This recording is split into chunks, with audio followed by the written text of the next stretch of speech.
There are thousands of movies available right now. New releases every week, endless recommendations. And yet some people keep rewatching the same horror movie. The same dark hallways, the same jump scares, the same disturbing endings that made you jump the first time, over and over again. And when people notice, they ask, why would anyone rewatch something that already scared them? Psychologists have noticed something else. People who rewatch horror often share one uncomfortable trait, one that shows up most when life starts feeling overwhelming, and most people don't notice it in themselves. We live in a world obsessed with novelty, new stories, new twists, new fear. Horror is supposed to shock you once, then lose its power. But for some people, familiar fear is more attractive than new fear. But it's not just comfort they're seeking. They don't want surprise, they want certainty. They already know what's coming. They know when to tense up. They know when it's safe again. And still, they press play. That's not thrill-seeking. That's something deeper happening in the brain. Here's the part most people don't notice. Rewatching horror isn't about liking fear, it's about controlling it. The first time you watch a horror movie, your body reacts before your mind can catch up. Your heart jumps, your breath shortens, your muscles tense. But the second time, fear has borders. You know where it starts, you know where it peaks, you know when it ends. Your heart still jumps, but this time you're ready. You feel alive, not helpless. That's why the same scene that once made you scream can later feel strangely calming. The brain feels danger without losing control. But this is where the psychology splits. The first type uses horror as an emotional shield. Real life feels unpredictable, stress, uncertainty, pressure.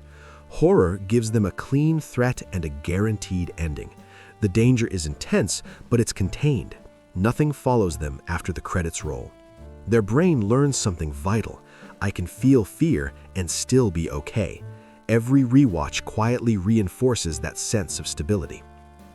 The next group is different and often misunderstood. For them, rewatching horror isn't comfort, it's exposure. The first watch overwhelmed them. The second felt survivable. The third, almost peaceful. Each rewatch dulls the panic response and replaces it with familiarity. The fear doesn't disappear, it gets trained. It's not about bravery, it's about teaching the nervous system to stop overreacting when danger isn't real. But the third type is where things get emotional and cinematic. They aren't rewatching the movie, they're revisiting a memory. A dark room, a glowing screen, late nights when fear felt exciting instead of exhausting. Maybe the lights flicker, maybe a shadow moves slightly off screen. Each rewatch jolts them back to who they were in that moment. The movie becomes a memory anchor. They're not reacting to the story, they're reacting to the version of themselves they don't want to lose. And for a brief moment, they are that person again. Finally, the detail hunters. They don't rewatch horror because it's scary, they rewatch it because it's layered. Symbolism hidden in the shadows, sounds you didn't notice the first time because fear hijacked attention. Small details that only make sense once you know the ending. Rewatching turns chaos into meaning, fear into analysis, and each new detail feels like discovering the story all over again.